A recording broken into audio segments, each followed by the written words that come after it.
Asi každý jeden z nás sa chcel niekedy pripojiť na Miner Plus a zahrať si tam po boku slávnych youtuberov. Mne sa tento menší sen v dnešnom videu splnil, pretože som si zahral na fake minery, ktorý funguje podobne ako ten reálny. Nezabudni na tomto videu zanechať Like a odber a poďme na to. No, nachádzam sa v mojom dome, ako môžete vidieť, niečo som tu už odohral, ale dal som si 2 týždne prestávku od Minecraftu a napriek tomu, že som bol na tomto serveri na začiatku najbohatší, tak som teraz najchudobnejší, keďže ma všetci ľudia predbehli. Každopádne toto video slúži iba ako také uvítacie, niečo si o tomto serveri upovieme a aj ukážeme nejaké stavby na spawne, alebo aj dom, v ktorom práve sa nachádzam. Takže ako môžete vidieť, toto je iba taký provizórny domček, ktorý sa nachádza na strome. V klietke som tam mal aj slimáka Garyho a keď takto vystúpime von, tak hneď si môžete všimnúť tento tajný billboard, ktorý možno predstavím v nejakom inom videu. OK, takže ako môžete vidieť, môj dom stojí na strome. Je to ako taký zaujímavý nápad, enchant table samozrejme tu mám. Je to taký zaujímavý nápad, ktorý ma len tak napadol, videl som ho na nejakom shorte a myslel som si, že to je celkom dobrý dom, ale je to dosť malé, takže si potom niekedy plánujem urobiť nejaký väčší dom. Ale každopádne, čo sa týka mojej výstroji, takže na hlave mám warrior helmet, potom mám protection 1 sa mi zdá, že chestplate, steampunk nohavice a steampunk boty. Steampunk boty ti nedávajú žiadny damage pri dopade na zem a steampunk nohavice ti dajú double jump, jo? Takže podľa mňa sú to celkom zaujímavé funkcie. A každopádne najbližšie tu mám asi spawn, ako môžete vidieť, pretože tu máme ako na Miner journey mapu. A čiže spawn je asi najbližšie.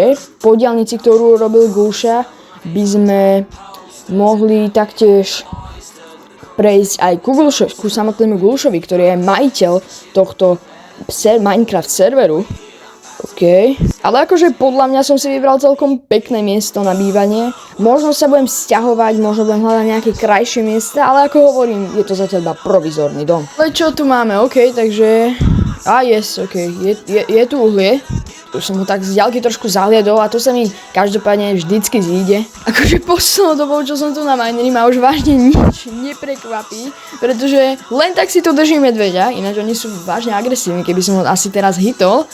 Toto je vážne funny. Každopádne medveďa nechajme medveďom, už sa blížime k spawnu. OK, takže tuto sa mi zdá, že už je spawn, jo, ak sa nemýlim, áno, je to tak. Jo, taktiež to je Nether portál, ako som spomínal v dnešnom videu, sa taktiež pôjdeme pozrieť na chvíľočku aj do Netheru. Teraz to asi nebudem skúšať, ale po ceste naspäť domov to určite môžem vyskúšať ísť do Netheru. Takže ako môžete vidieť, ľudia si tu stavajú nejaké obchody, takže ak máte nápad na nejaký obchod, alebo proste nejaké nápady, vyznáte sa do modov, dajte mi vedieť všetko do komentárov a pokračujeme ku Gulšovi. Práve majiteľ, alebo a.k.a. Gulša stavia tieto diaľnice, nie sú akože zlé, ale nie sú dostavané a všetci bývame trošku od seba ďalej. Ja mám spawn od nejakých 300 blokov, ku Gulšovi to tiež nemám od môjho domu najbližšie, akože nie je to zlé, nie sú tu žiadne príkazy ako TPA, ale nie je to zlé takto cestovať ja. No a na sebe mám taktiež ešte tento spider backpack, ktorý funguje takisto ako pavúk, takže môžem hoci kde liezť. Je to niekedy otravné, niekedy sa to nedá dobre využiť, ale vážne je tam viac výhod než nevýhod. A tuto už môžete vidieť kúsok Gulšovho pozemku, akože ešte ten dom nemá dokončený, zdá sa mi, že teraz videl niekedy video, ako si ho staval. Fakt, že OP, lebo pozrite, so steampunk topánkami viem takto v pohodičke skočiť z hociakej výšky a nedá mi to proste full damage. Zaujímavé poriešenie tie dvere, ale pozrite sa, je to akože trošku otravné, pretože nedá sa mi prejsť cez dvere a musím to takto celé preliesť. Je to zaujímavé, ale niekedy je to dosť aj otravné. Máme tu aj takéto pošty. OK, takže teraz mám namierené do Netheru, uvidíme, ako to tam bude vyzerať. Že tuto máme naspavený takýto Nether portál, aké nečakané. OK, takže tuto asi niekde budem ťažiť enchantablisy, ako sa mi vidí. Takže, jo, nie je to úplne zlá lokácia.